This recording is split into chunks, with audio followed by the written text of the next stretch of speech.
ini, di mana Yesus disebut firman Allah itu merujuk kepada gelar. Padahal kalau kita lihat dalam sejarah, baik itu bapak-bapak gereja, di sini merujuk kepada hipostasis atau yang disebut dengan pribadi. Apakah ini tidak akan mengacu kepada pemahaman saksi Yehova jika dikatakan ini sekedar gelar? Nah, menurut Abang bagaimana? Apakah Yohanes 1 ayat 1 firman itu gelar atau pribadi? Sekian, Bang. Ya, justru itu adalah jadi siapa namanya Esra membuat dikotomi yang salah salah antara gelar dan pribadi. Karena kenapa orang percaya bahwa logos di dalam Yohanes pasal 1 ayat 1 sampai 18 adalah pribadi?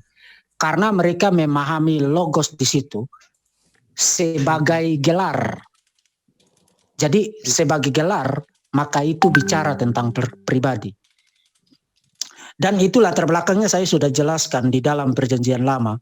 Misalnya seperti Yeremia pasal 1 ayat 1 sampai 14. Kemudian Kejadian pasal 15 ketika dikatakan firman Tuhan datang kepada Abraham dalam sebuah visi.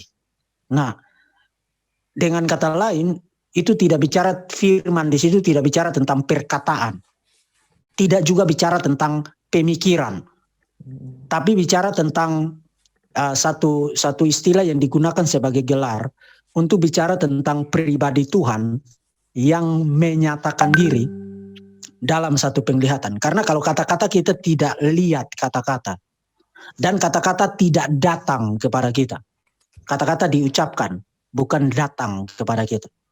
Dan itulah sebabnya Yohanes pasal 1 ayat 1 sampai 18 itu diterima sebagai gelar, dan karena sebagai gelar maka cocok dengan isi dari teks itu yang menyatakan Yesus sebagai pribadi yang nyata, Tuhan yang menjadi manusia. Jadi keduanya. Shalom. Ya. Shalom. Shalom Pak Deki. Shalom Pak. Saya Hendra Pak Deki. Ya. Yang sempat WA Pak. Oh ya, Pak Hendra. Ya. Ya, Pak Deki. Tapi kan di situ saya cuma mau tanya gini Pak Deki, waktu malam berapa hari lalu saya ada tanya tapi nggak sempat dibacakan. Adalah begini Pak Deki, bagaimana kita membedakan atau membuktikan bahwa dalam teofani Allah bahwa yang terlihat itu atau yang nampak yang hadir itu adalah pribadi kedua, itu pribadi anak atau logos itu Pak. Maksudnya secara indikatif gitu Pak ya, bahwa itu adalah pribadi kedua. Karena teofani itu kan baru hanya penampakan atau manifesto, bisa saja dia pribadi pertama, pribadi ketiga bisa, maksud saya gitu Pak ya.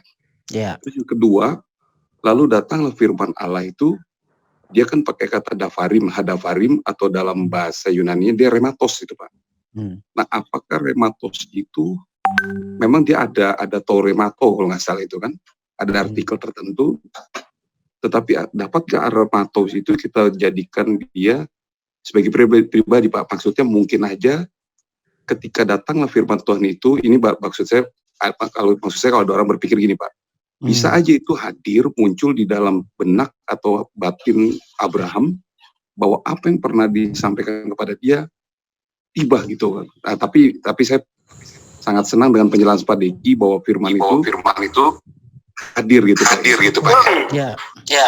Coba Pak saya minta penjelasan sedikit Pak. Ya, oke. Pertanyaan yang pertama tadi apa ya? Saya lupa. Pertanyaan yang pertama adalah di dalam teofani Allah. Oh iya. Bagaimana kita yakin bahwa yang menambahkan diri adalah pribadi yang kedua? Ya, tapi karena perjanjian baru menyatakan demikian. Maksud saya mau bicara selain dari perjanjian baru gitu Pak. Nggak bisa Pak ya? Tidak bisa, karena kita harus, karena begini, kekristenan percaya apa yang disebut dengan pewahyuan progresif. Iya, penyingkapan itu Pak ya. Ya, jadi apa yang disingkapkan di dalam perjanjian lama menjadi jauh lebih jelas di dalam perjanjian baru. Nah, memang di dalam perjanjian lama kita belum bisa apakah dafar Yahweh dan malak Yahweh yang muncul dalam visi itu adalah pribadi yang sama atau dua pribadi yang berbeda. Kita belum bisa bedakan itu. Tetapi ketika itu sampai di perjanjian baru, semua itu dikaitkan dengan Yesus. Misalnya Dafar Yahweh itu dipresentasikan dalam Yohanes pasal 1 ayat 1 sampai 18 sebagai Yesus. Kemudian Malak Yahweh dipresentasikan di dalam Markus pasal 1 ayat 2 dan ayat 3 juga sebagai Yesus. Jadi kita bukan hanya membaca dari PL ke PB tapi reading backwards, membaca ke belakang. Kemudian kita membaca ulang untuk melihat satu kesatuan naratif antara perjanjian baru dan perjanjian lama. Dan itulah sebabnya di dalam kuliah saya tentang Tritunggal, saya menyatakan bahwa di dalam sejarah pewahyuan, mulai dari perjanjian lama sampai dengan perjanjian baru, hanya pribadi kedua yang menyatakan diri dalam wujud manusia. Roh Kudus pernah menyatakan diri, tapi bukan dalam wujud manusia. Misalnya dalam peristiwa pembaptisan Yesus, itu dia menyatakan diri dalam wujud burung merpati. Kemudian pada peristiwa Pentakosta, Roh Kudus turun dalam wujud lidah-lidah api. Lidah-lidah api. Bapa tidak pernah menyatakan diri dalam wujud manusia. Dan itulah meskipun orang aware akan keberadaannya, tapi yang selalu muncul dalam teofani, kemudian nanti menjadi jauh lebih jelas dalam inkarnasi Yesus. Itu adalah pribadi kedua dari Allah Tritunggal. Kemudian untuk pertanyaan yang kedua tadi apa ya? Saya lupa. Sorry. Halo Pak Jem, Jem Ministry, Pak Hendra. Pertanyaan kedua tadi apa Pak? Tentang Dafar Yahweh. Apakah Dafar itu Yahweh, adalah betul. Ya, apakah itu hanya semacam gaya bahasa saja atau Bukan. Maksudnya di perjanjian lama kan itu kan hadafarim itu Pak ya. Atau diterjemahkan dalam Septuagint menjadi toremato itu kalau nggak salah. Nah, sedangkan kalau kita lihat pribadi itu adalah kan hologos itu Pak. Artinya sang pribadi itu kalau dia rematos, apakah kita bisa terjemahkan sebagai pribadi maksudnya gitu Pak? Jadi begini, memang Yonggi Cho telah mewariskan kesalahpahaman yang besar kepada dunia ini. Tentang Yonggi Cho rema tahu itu ya, di Korea ya, yang Yoi pernah the Full dengar ya, Gospel Pak, itu. Ya, tentang teologi rema itu. Jadi dia membedakan arti dari rema dan logos. Sebenarnya perbedaan itu tidak, saya bahkan pernah menulis satu esai yang terbit di satu buku kumpulan tulisan untuk ulang tahun dosen saya Dr. Kembong yang keberapa, yang ke-60 berapa begitu. Dan saya sudah buktikan bahwa di dalam perjanjian baru, termasuk juga di dalam perjanjian lama, istilah rema dan istilah logos itu digunakan dalam arti yang sama secara bergantian. Nah, oleh Yonggi Cho, dia bedakan logos itu firman yang tertulis, sedangkan rema itu adalah firman yang diucapkan. Dia menganalogikan itu seperti beras dan nasi. Logos itu seperti beras, artinya punya potensi untuk bermanfaat, tapi aktualitas manfaatnya itu kalau beras itu jadi nasi. Itu sebabnya kalau di gereja orang sering bilang begini, biarlah firman ini menjadi rema bagi kehidupan kita. Itu teologi yang salah loh. Betul. Teologi yang salah, karena berangkat dari pembedaan yang tidak sah antara istilah rema dan istilah logos. Dan poin teologis yang lain adalah begini. Kadang-kadang orang waktu menggunakan istilah itu, mereka berpikir bahwa firman itu menjadi bermanfaat kalau dia jadi rema. Nah, itu sesuatu yang salah, karena bermanfaat atau tidak bermanfaat tanda kutip, atau jadi berkat atau tidak jadi berkat, itu sesuatu yang sangat subjektif. Di samping itu kita harus ingat bahwa dosa seringkali menghalangi kita untuk mendapatkan manfaat dari firman Tuhan. Bahkan di dalam surat Ibrani, salah satu hal yang membuat kita kemudian bisa kehilangan iman atau menjadi kurang beriman adalah kalau kita hidup di dalam dosa. Itulah sebabnya seorang penginjil besar ya D.L. Moody katakan bahwa either dosa yang membuat saya membenci Alkitab atau Alkitab yang membuat saya membenci dosa. Tidak ada jalan tengahnya. Tidak ada jalan tengahnya. Jadi retorika teologis semacam itu di dalam gereja, meskipun terdengar rohani dan terdengar enak di telinga kita, biarlah firman ini menjadi berkat, menjadi rema. Kalau kita analisis itu secara cermat, memang ada benarnya. Yes, saya akui ada benarnya. Tapi tidak seluruhnya benar. Karena katakanlah kalau saya lebih mencintai kesenangan saya yang berdosa. Firman itu mau berbicara bagaimana orang teriak-teriak di telinga saya, who cares lah. Saya lebih mencintai kehidupan berdosa saya. Jadi kalau saya tidak dapat berkat, apakah firman itu bermanfaat atau tidak? Yes, bermanfaat. Bermanfaat. Ya. Tapi tidak, saya tidak take itu sebagai sesuatu yang bermanfaat, bukan karena salah firmannya, tapi karena sayanya. Jadi memang kita mewarisi banyak kesalahpahaman dari orang-orang yang tidak secara baik studi, kemudian mewariskan kepada kita hal-hal yang secara tidak sadar sebenarnya membawa kita menjauh dari pengakuan akan otoritas firman Tuhan. Karena sebenarnya pandangan itu implikasinya tidak kecil. Yonggi Cho sebenarnya membawa kita kembali kepada pandangan Karl Barth, neo-ortodoks, yang sudah muncul pada akhir abad ke-19 memasuki abad ke-20. Karena Karl Barth mencoba mendamaikan pandangan liberalisme dengan pandangan ortodoksi. Jadi menurut liberalisme, Alkitab itu bukan firman Tuhan. Atau setidaknya berisi firman Tuhan. Artinya ada bagian-bagian tertentu yang merupakan firman Tuhan, yang lain itu bukan. Seperti mujizat-mujizat kan mereka tidak percaya itu. Nah, ortodoksi percaya di sisi lain Alkitab seluruhnya adalah firman Tuhan. Nah, di tengah-tengah liberalisme dan ortodoksi muncul Karl Barth dengan pandangan neo-ortodoksnya. Alkitab menjadi firman Tuhan. Dengan kata lain, tulisan ini bukan firman Tuhan, tapi baru menjadi firman Tuhan ketika kita baca. Lalu itu menjadi tanda kutip berkat bagi kita. Itulah momen dia pakai istilah encounter, momen temuan kita, perjumpaan kita dengan Tuhan. Jadi nilai firman Tuhan itu bukan pada teksnya, tapi pada momen kita membaca, kita mendengar itu. Lalu kita mendapatkan berkat, kita diubahkan. Itulah momen Alkitab menjadi firman Tuhan. Dan itu sesuatu yang berbahaya. Dengan kata lain, pandangan Karl Barth jauh lebih bahaya daripada liberalisme. Karena setidaknya liberalisme masih percaya sebagian firman Tuhan, Alkitab itu firman Tuhan. Iya, betul. Jadi Yonggi Cho itu sebenarnya mendorong kita kembali kepada neo-ortodoks yang secara completely menolak otoritas teks Alkitab sebagai firman Tuhan. Kecuali, iya, setuju. Jadi rematos itu bisa juga dia jadi persona ya Pak ya, harusnya ya? Ya, jadi bisa dibaca sebagai gelar.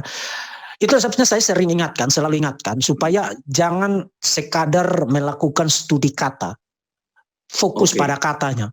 Tapi lihat kata itu digunakan dalam konteks apa. Karena yang menentukan itu konteksnya. Konteks, betul ya. Ya, konteksnya. Jadi berarti dia predikatif atau atributif gitu Pak ya, pada waktu itu ya, kemungkinannya. Apa yang hanya dua itu ya? Sebagai predikat atau atribut gitu Pak ya? Gelar itu ya? Ya, sebagai gelar, atau memang kadang-kadang maka berfirmanlah Tuhan. Nah, itu bicara tentang perkataan lisan kan? Iya. Tapi ketika dalam konteks di mana misalnya kalau baca penampakan Dafar Yahweh kepada Samuel di 1 Samuel pasal 3, itu firman Tuhan datang dan memanggil Samuel. Lalu Samuel pikir Eli yang memanggil dia. Dia pergi 3 kali sampai kepada Eli.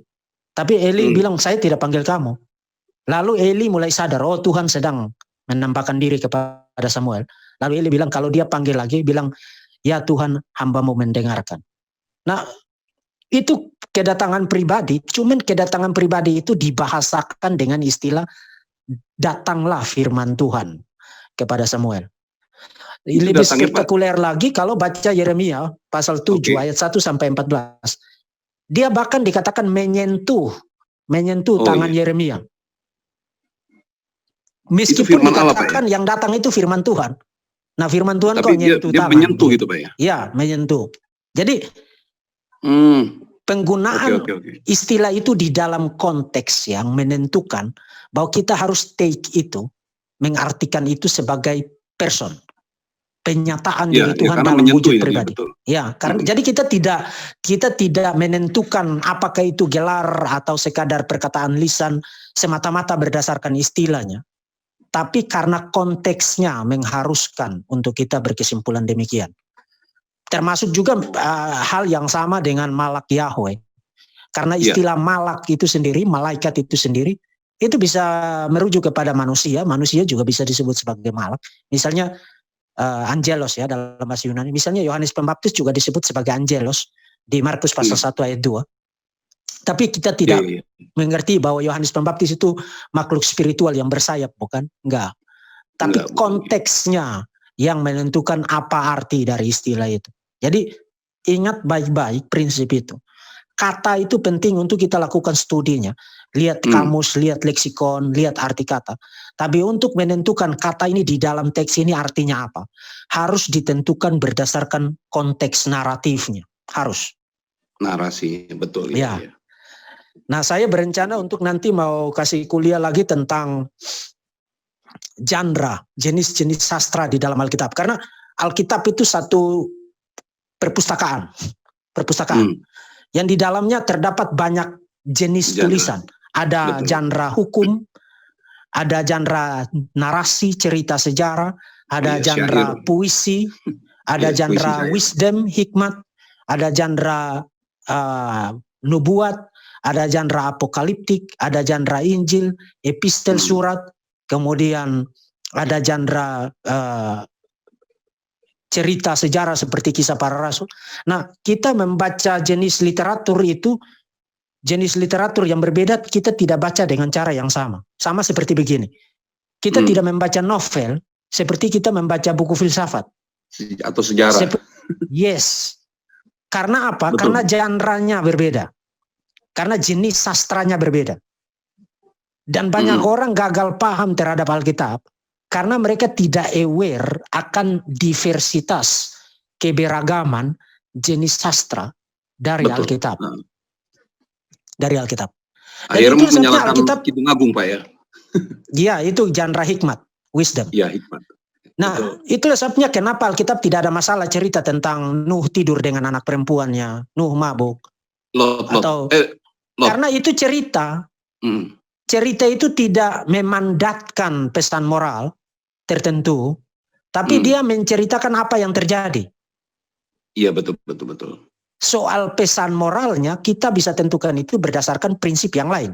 Oh, tidak boleh bersinah, tidak boleh tidur dengan anak sendiri, dan lain tidak boleh mabuk dan lain sebagainya. Tapi cerita itu menceritakan apa yang terjadi, aktualitas peristiwanya, termasuk menceritakan tentang persinahan Daud, termasuk menceritakan tentang Salomo yang punya istri berjubel-jubel. Itu tidak dimaksudkan sebagai mandat untuk kita ikuti. Iya, betul Pak. Setuju, Pak, itu. Jadi jenis literatur atau jenis sastranya menentukan cara membaca. Menentukan cara membaca. Maka kita menafsirkan kitab-kitab Taurat, menafsirkan hukum, itu beda dengan kita membaca tulisan-tulisan sejarah mengenai Israel. Beda dengan kita membaca kitab Mazmur misalnya. Beda dengan kita membaca kitab hikmat seperti Amsal, Pengkhotbah, Ayub, dan Kidung Agung. Beda dengan kita membaca kitab-kitab nubuat. Beda dengan kita membaca kitab Daniel dan kitab Wahyu yang apokaliptik. Beda. Karena setiap jenis sastra itu punya aturan membacanya tersendiri. Iya, setuju, Pak.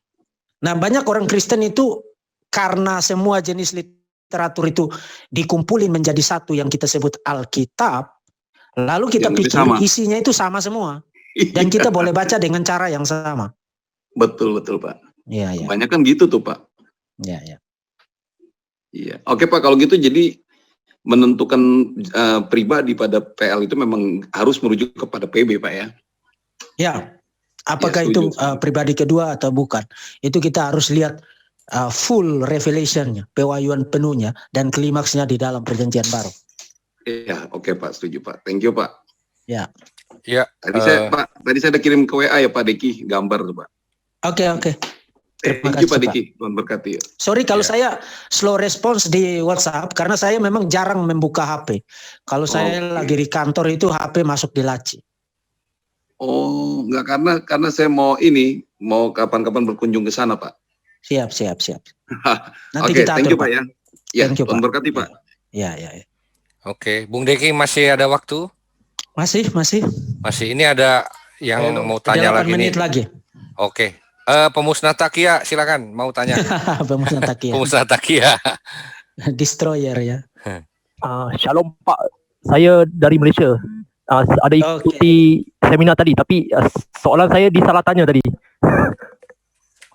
Oke, jadi pertanyaan saya begini ya, pertanyaan saya. Oke, ketika kita berbicara tentang murid Yesus ataupun para rasul menulis surat-surat dalam Alkitab, apakah maksud menulis itu sebenarnya merujuk kepada tulisan tangan mereka ataupun kata-kata mereka yang ditulis oleh murid mereka sendiri ataupun bagaimana Pak? Bisa dua-duanya. Dua-duanya.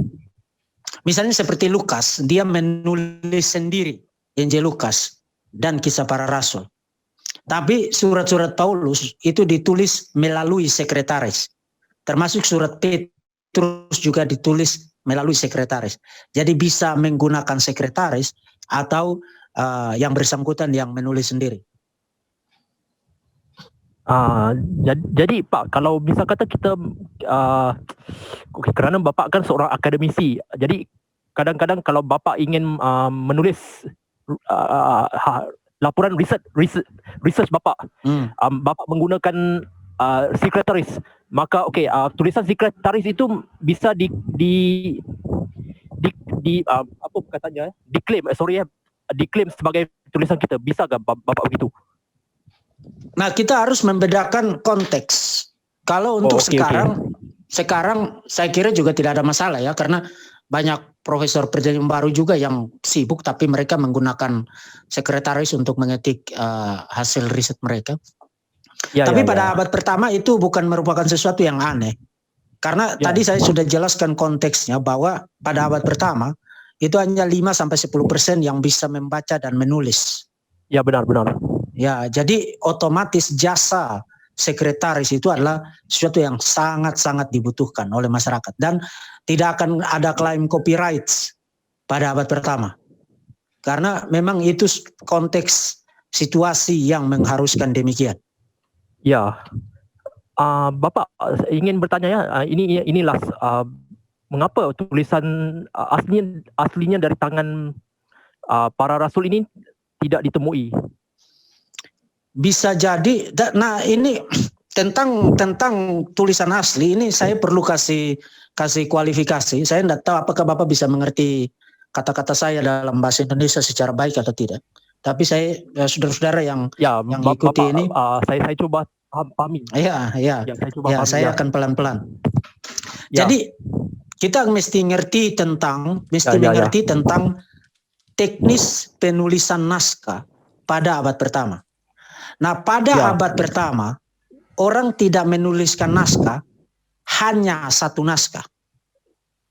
Tapi ketika dia nulis satu naskah, dia akan langsung bikin beberapa salinannya sekaligus. Nah, maka sekarang orang berdebat, yang disebut naskah asli itu yang mana? Yang naskah yang pertama ditulis atau salinan dari naskah asli pada saat yang sama? Pada saat yang sama. Karena begini, pada abad pertama naskah itu kan dikirim secara manual, dititip melalui orang. Ya. Jadi mereka khawatir. Bisa ulang Pak, bentar tadi ada. Gimana? Sorry. Bisa diulang katanya Pak. Oh, oke. pada abad pertama orang tidak menulis naskah. Katakan kita ambil contoh aja ya. Ini contoh supaya kita lebih konkret. Katakanlah nulis Injil Matius.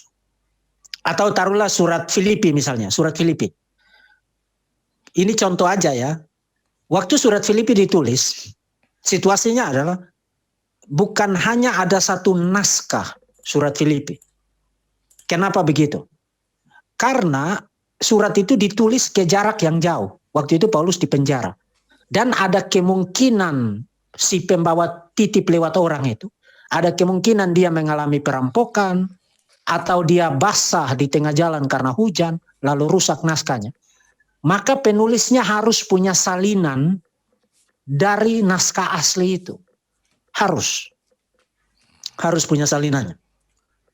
Jadi yang disebut naskah asli, kadang-kadang orang berpikir bahwa naskah asli itu berarti hanya ada satu naskah.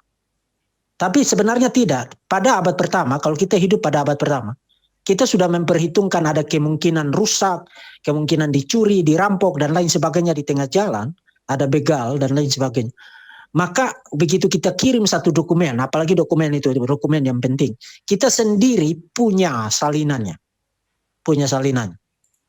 Sehingga kalau naskah itu ada apa-apa di tengah jalan, tidak nyampe atau hilang atau rusak dan lain sebagainya, kita masih bisa kirim salinan itu sebagai ganti dari naskah yang hilang itu. Nah, pada abad kedua, kalau kita baca buku dari Profesor Darrell Bock dan Daniel B. Wallace yang mendongkel Yesus dari tahtanya, Dethroning Jesus. Pada abad kedua, Tertullianus menulis kepada orang-orang yang skeptik terhadap iman Kristen. Tertullianus bilang begini, datanglah kepada gereja-gereja rasuli, karena mereka masih membaca tulisan dari para rasul.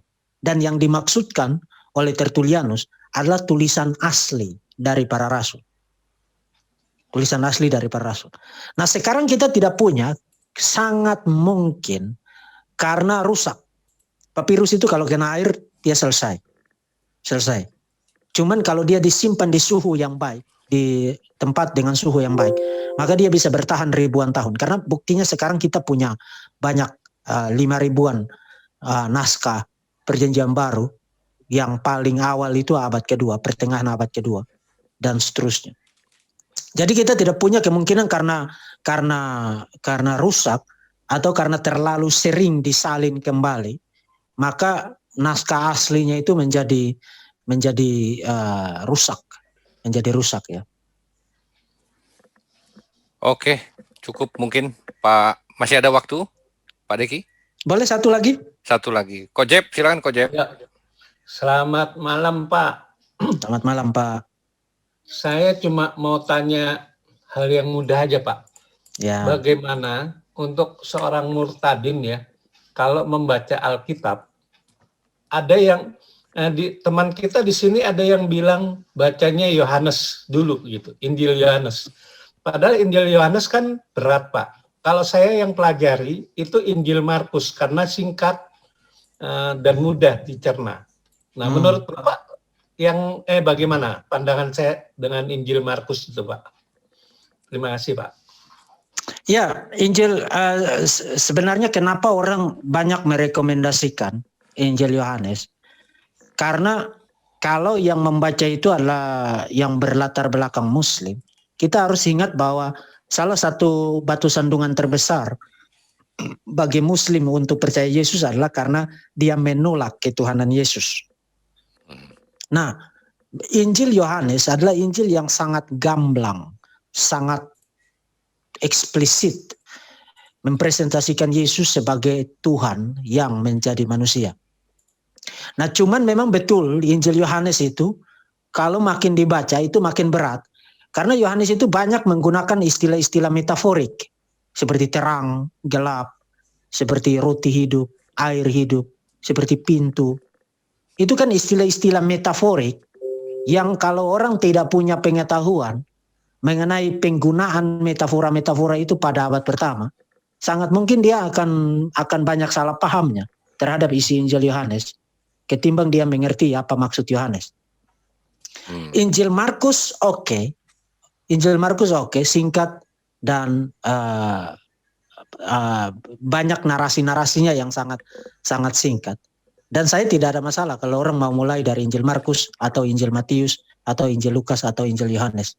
Pada dasarnya keempat kitab Injil itu bermanfaat untuk mengajar kita, mengedifikasi kita, dan bermanfaat untuk kehidupan iman kita sebagai orang Kristen.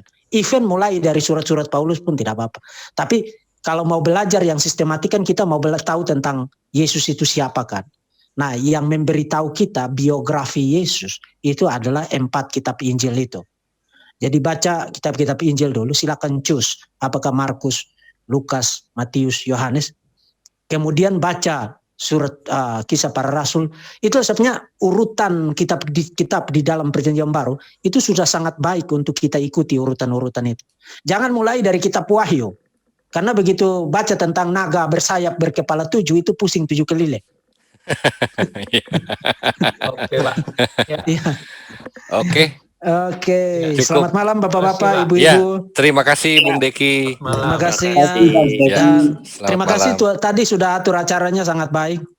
Iya, Nanti apalagi besok kalau- hari Minggu jadi ya, hari Minggu. Iya, jam- hari Minggu jadi kita mulai jam 7. 9 Iya, ya. jam 7. Oke, Iya. Baik. Jam 7 sampai jam 9. Siap, siap. Oke, nanti saya- Oke ya, Tuhan Yesus berkati. Selamat malam. Ya, selamat malam. malam. Terima kasih Pak Deki. Selamat malam. Terima kasih. Terima kasih.